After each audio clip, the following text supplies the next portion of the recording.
West Goalpara মহাবিদ্যালয়ত ছাত্ৰ ছাত্ৰীৰ প্ৰতিবাদ। গোৱালপাৰা জিলাৰ ওয়েস্ট গোৱালপাৰা মহাবিদ্যালয়ত স্থায়ী অধ্যক্ষ নিযুক্তি আৰু বিজ্ঞান শাখাৰ প্ৰাদেশিকৰণৰ দাবীত ছাত্ৰ ছাত্ৰীসকলে আজি শক্তিশালী প্ৰতিবাদী কাৰ্যসূচী ৰূপায়ণ কৰে। বিগত ৩টা বছৰ ধৰি মহাবিদ্যালয়খনত স্থায়ী অধ্যক্ষ নথকাৰ ফলত বিভিন্ন সমস্যাৰ সন্মুখীন হ'বলগীয়া হৈছে বুলি অভিযোগ কৰে শিক্ষাৰ্থীসকলে। বৰ্তমানৰ অধ্যক্ষগৰাকী একেলগে দুখন মহাবিদ্যালয়ৰ দায়িত্ব পালন কৰি থকাৰ বাবে ওয়েস্ট গোৱালপাৰা মহাবিদ্যালয়ৰ ছাত্ৰ ছাত্ৰীসকলে বিভিন্ন কামৰ বাবে গোৱালপাৰা মহাবিদ্যালয়লৈ যাবলগীয়া হয় বুলি প্ৰতিবাদকাৰীসকলে জানিবলৈ দিয়ে। এই সমস্যাসমূহৰ স্থায়ী সমাধানৰ দাবীত আজি ছাত্ৰ ছাত্ৰীসকলে মহাবিদ্যালয়খনৰ মূল প্ৰৱেশদ্বাৰ অৱৰোধ কৰি প্ৰতিবাদ সাব্যস্ত কৰে। প্ৰতিবাদকাৰীসকলে ওয়েস্ট গোৱালপাৰা মহাবিদ্যালয়ৰ বিজ্ঞান শাখা প্ৰাদেশিকীকৰণ, শৈক্ষিক পৰিৱেশ উন্নত কৰা আৰু শীঘ্ৰে এগৰাকী স্থায়ী অধ্যক্ষ নিযুক্তিৰ দাবী জনায়। মহাবিদ্যালয়খনৰ শৈক্ষিক পৰিৱেশ সুস্থিৰ কৰাৰ স্বাৰ্থত সংশ্লিষ্ট কৰ্তৃপক্ষই শীঘ্ৰেই দাবীসমূহৰ প্ৰতি গুৰুত্ব আৰোপ কৰি প্ৰয়োজনীয় ব্যৱস্থা গ্ৰহণ কৰিবলৈ ছাত্ৰ ছাত্ৰীসকলে আহ্বান জনায়।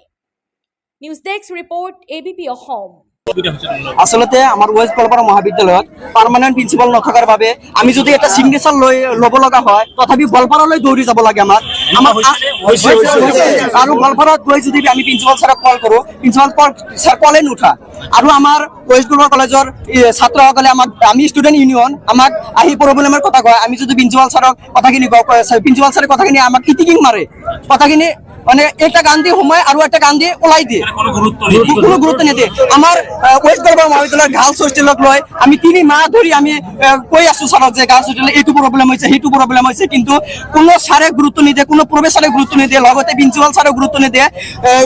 আমাৰ ওয়েস্ট গোৱালপাৰা কলেজৰ যিজন প্ৰেচিডেণ্ট আছে সেই প্ৰেচিডেণ্ট ছাৰে কোনো গুৰুত্ব নিদিয়ে। আমি ছাত্ৰসকলে ওয়েস্ট গোৱালপাৰা মহাবিদ্যালয়ৰ ছাত্ৰসকলে আমি ওলাই আহিছোঁ, প্ৰথম গেটত ওলাই আহিছোঁ। আমাৰ স্থায়ী প্ৰিন্সিপাল লাগে, আমাৰ ছায়েন্স বিল্ডিংখন চৰকাৰীকৰণ কৰিব লাগে। আপোনালোকে নিশ্চয় জ্ঞাত যে আমাৰ জলেশ্বৰ সমষ্টিৰ এখন বৃহত্তম মহাবিদ্যালয় হ'লে আমাৰ এইখন ওয়েস্ট গোৱালপাৰা মহাবিদ্যালয়, কিন্তু আমাৰ ওয়েস্ট গোৱালপাৰা মহাবিদ্যালয়ৰ এখন পাৰ্মানেণ্ট প্ৰিন্সিপাল নাই। আৰু এইখন জলেশ্বৰ সমষ্টিৰ এইখনে একমাত্ৰ মহাবিদ্যালয় যিখন মহাবিদ্যালয়ত বিজ্ঞান শাখা আছে, কিন্তু এই বিজ্ঞান শাখাখন চৰকাৰীকৰণ হোৱা নাই। আমি বহুতবাৰ DC মহোদয়ক আমি জনাইছোঁ কথাখিনি। আমি প্ৰিন্সিপাল ছাৰৰ লগতো আমি বহুতবাৰ আমি বহিছোঁ, আমি ভাইচ প্ৰিন্সিপালৰ লগত আমি বহুতবাৰ বহিছোঁ, কিন্তু আমাৰ কথাখিনি ইটিকিং মাৰে যেন আমাৰ লাগিছে।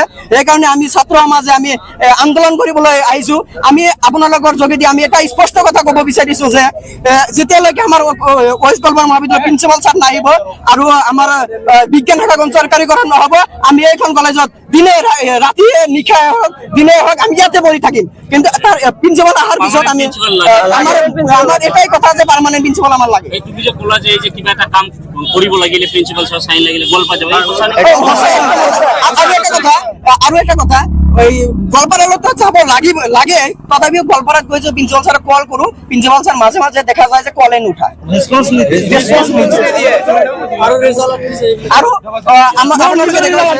আপোনালোকে আৰু এটা কথা ক'ব বিচাৰিছোঁ যে BA first semester, BSc first semester, second semester, third semester প্ৰায় কমে পক্ষে 10জন ল'ৰা ছোৱালীৰ কৈ ৰেজাল্ট মানে আটকি গৈছে, ৰেজাল্ট নাহে। সেই ৰেজাল্টক লৈ যদি আমি প্ৰিন্সিপাল ছাৰৰ কথা কওঁ তেনেহ'লে প্ৰিন্সিপাল ছাৰ কৈছে প্ৰব্লেমখিনি সলভ হ'ব, কিন্তু এতিয়ালৈকে কোনো ষ্টুডেণ্টৰ ৰেজাল্ট অহা নাই।